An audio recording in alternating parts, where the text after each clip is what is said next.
Nah, Pancasila itu sendiri selama ini tergantung yang merawat.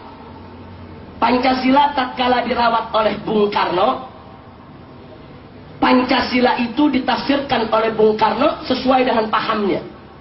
Karena Bung Karno berpaham nasakom, punya cita-cita untuk menyatukan nasionalisme, agama, dan komunis, maka Pancasila versi Soekarno mengizinkan komunis untuk hidup subur di Indonesia. Walaupun komunis itu sendiri tidak sesuai dengan sila pertama dari Pancasila, tapi karena kebijakan politiknya adalah di tangan Soekarno, dan Soekarno yang merawat Pancasila, maka Pancasila ini ibarat bayi. Jadi kalau kita mau sampaikan bayi ini, anak kecil ini tergantung orang tuanya.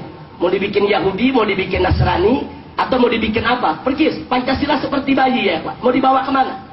Nah, karena Soekarno membawa kepada paham nasakom, maka komunis bisa hidup dengan subur di bawah naungan Pancasila versi Soekarno. Begitu Soeharto memimpin, berkuasa di Orde Baru, Soeharto ini berpaham kejawen. Karena itu setiap tafsiran Pancasila selalu dikait-kaitkan dengan keyakinan masyarakat Jawa kuno, saudara. Selalu dikait-kaitkan ke sana. Sehingga sampai muncul pemitosan Pancasila itu sendiri. Sampai di tahun 78 lahir satu agama baru. Walaupun Pak Harto saat itu mengatakan itu bukan agama, tapi dalam prakteknya menjadi agama baru yang kita kenal dengan aliran kepercayaan. Ini agama yang dilahirkan dari pemitosan Pancasila.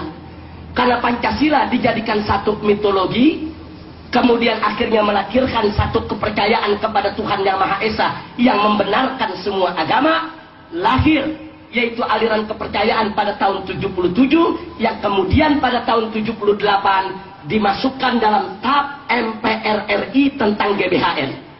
Nah, jadi kita bisa lihat Pancasila tergantung siapa yang rawat. Nah, karena Soeharto seorang anti PKI, maka PKI tidak bisa hidup lagi di bawah Pancasila versi Soeharto ya. Nah, kemudian begitu Soeharto tumbang, masuk ke era reformasi. Nah, sekarang begitu kita masuk ke era reformasi, Pak Habibie yang berkuasa. Nah, karena Pak Habibie ini walaupun merupakan sisa-sisa daripada Orde Baru, tapi masih punya visi keislaman.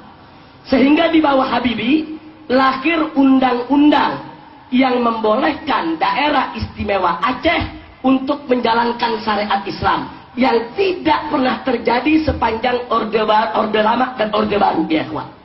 Artinya di sini Habibie menafsirkan Pancasila dengan versi Islamnya, bahwa Pancasila ini harus dirawat dengan rawatan Islam.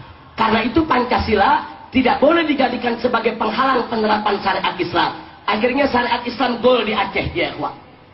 Itu zaman Habibie, golnya undang-undang tersebut. Nah, kemudian begitu Habibie tumbang, naik Gus Dur. Karena Gus Dur ini seorang liberal sejati, pemikirannya bebas, akibatnya Gus Dur pun merawat Pancasila dengan pahamnya yang mengusung kebebasan. Karena itu jangan kaget, tatkala Gus Dur mengusulkan supaya TAP MPRS nomor 25 tahun 66 dicabut. Itu TAP MPRS tentang pelarangan PKI, pembubaran PKI, dan pelarangan dari paham komunisme. Nah, kenapa Gus Dur minta itu dicabut? Karena Gus Dur itu seorang liberal sejati. Orang mau jadi Muslim, mau jadi kafir, mau agamanya gado-gado, mau jadi komunis, itu dianggap hak asasi manusia ya ikhwan. Nah, sehingga Pancasila di bawah asuhan Gus Dur memberi peluang kembali kepada paham-paham semacam itu untuk hidup dengan subur. Makanya jangan kaget kemudian bagaimana partai-partai yang yaitu berhaluan ke kiri-kirian itu bisa hidup dengan bebas, bisa mengekspresikan dengan bebas, bahkan mereka bisa menjadi anggota DPR, kemudian bukan hanya sekedar anggota DPR, menjadi ketua komisi di DPR RI dan berani langsung menulis buku dengan judul "Saya Bangga Jadi Anak PKI". Anak PKI masuk parlemen. Itu ditulis dalam buku. Kita tidak memfitnah. Ada bukunya. Nah, jadi kita bisa lihat ini karena kebebasan yang diusung oleh Gus Dur. Begitu Gus Dur tumbang, naik Megawati. Megawati pemahamannya tidak jauh berbeda dengan sang ayah, ya ikhwah. Nah, jadi beliau ini mewarisi daripada paham ayahnya. Jadi bagaimana ayahnya dulu berhaluan kiri di dalam memahami Pancasila, tidak beda.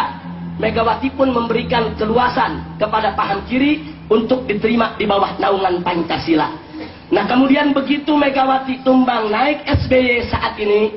Ini SBY ini, saudara, pada saat kampanye untuk menjadi presiden, beliau punya kontrak politik dengan Partai Keadilan Sejahtera, PKS. Jadi PKS waktu diminta untuk mendukung SBY, menyodorkan 15 kontrak politik.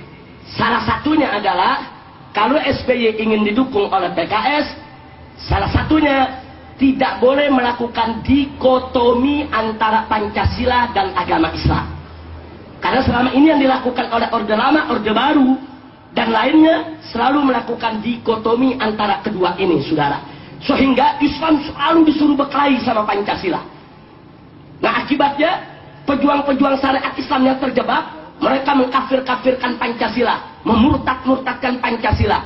Pendukung Pancasila tidak mau kalah. Mereka pun mengatakan pejuang-pejuang syariat Islam ekstremis, fundamentalis, bahkan belakangan disebut teroris, ya ikhwan. Nah, jadi ini satu pertempuran ideologi.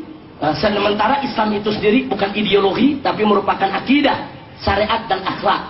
Nah, jadi kita lihat di sini, yang ingin saya tekankan di sini sekali lagi dari pengalaman-pengalaman yang sudah saya sampaikan tadi, jangan kita terjebak untuk dihadap-hadapkan dengan Pancasila.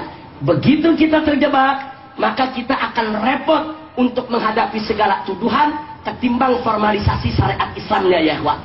Energi kita akan habis, tenaga kita akan habis. Akhirnya waktu kita juga akan habis. Kita tidak akan punya waktu lagi untuk mempositivisasi daripada syariat Islam, mentransformasi daripada syariat Islam, karena kita akan kewalahan untuk menghadapi segala tuduhan-tuduhan. Oh, ini anti Pancasila, ini subversif, ini ingin mendirikan negara, oh ini ingin menggantikan dasar negara, oh ini ingin menghancurkan NKRI, dan seterusnya dan seterusnya. Dan ini sedang dimainkan oleh mereka. Contoh, saya kasih contoh. Pada saat saya dan kawan-kawan dari MUI, dari FUI, kemudian begitu juga dari aktivis-aktivis NU dan Muhammadiyah yang punya peduli terhadap pornografi dan porno aksi, menggelar aksi 1 juta umat di Jakarta. Kita turun, aksi 1 juta umat di Jakarta. Tujuannya apa? Hanya untuk mendukung keluarnya, disahkannya RUU anti pornografi dan porno aksi. Besoknya Gus Dur dan kawan-kawan juga menggelar aksi. Walaupun yang hadir bisa terhitung tidak banyak, ya ikhwah. Tapi yang menarik, aksi itu diberikan nama Aksi Bhinneka Tunggal Ika, aksi menyelamatkan Pancasila, aksi menyelamatkan UUD 1945. Artinya apa? Gus Dur dan kawan-kawan mencoba untuk mencari momentum agar para pejuang syariat dihadap-hadapkan kembali dengan Pancasila, ya ikhwan. Karena kalau itu berhasil, berarti pejuang syariat ini anti Pancasila, musuh Pancasila, mau mendirikan negara, mau membubarkan NKRI, mau merusak Bhinneka Tunggal Ika, dan seterusnya dan seterusnya. Tapi alhamdulillah upaya tersebut tidak berhasil. Nah, cuman kita mesti waspada. Upaya-upaya mereka yang anti penegakan syariat Islam akan selalu berupaya untuk mendorong kita dihadap-hadapkan dengan Pancasila. Maka itu jangan terjebak. Sekali lagi, jangan terjebak oleh apa yang mereka sedang upayakan. Maka itu di sini saya tuliskan Pancasila. Tidak ada satupun sila dari Pancasila yang melarang penerapan syariat Islam. Tidak ada. Bahkan jika sila-sila dalam Pancasila dipahami secara benar, justru menjadi pintu gerbang untuk penerapannya. Artinya, kalau mereka orang-orang sekuler mencoba menjadikan Pancasila sebagai tameng, sebagai kendaraan untuk memberangus daripada gerakan-gerakan Islam, maka pejuang-pejuang syariat Islam harus pandai menggunakan siasat. Jangan biarkan mereka yang menafsirkan Pancasila. Jangan biarkan mereka yang menerjemahkan Pancasila. Jangan biarkan mereka yang merawat Pancasila. Tapi Pancasila itu harus ditafsirkan dengan tafsir kita, harus diartikan dengan arti kita. Jangan sampai kita dihadap-hadapkan dengan Pancasila, Karena kalau kita dihadap-hadapkan dengan Pancasila, maka mereka akan bisa